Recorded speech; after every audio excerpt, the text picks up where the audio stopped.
కూటమిలో అప్పుడే లుకలుకలు మొదలయ్యాయా? అంటే అవుననే సమాధానం వస్తుంది.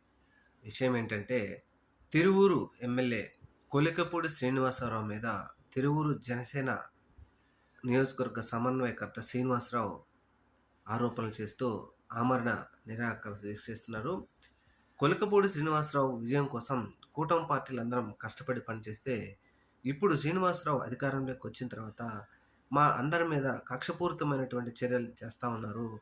ఇక్కడ చేస్తున్న గనులు గానీ, అనేకమైన మద్యం గానీ, లేకపోతే లిక్కర్ దందాతో పాటు బెల్ట్ షాపులతో పాటు అనేకమైన వెధవ పనులు చేస్తూ ఉన్నారు అధికార పార్టీ, తెలుగుదేశం పార్టీ వారు.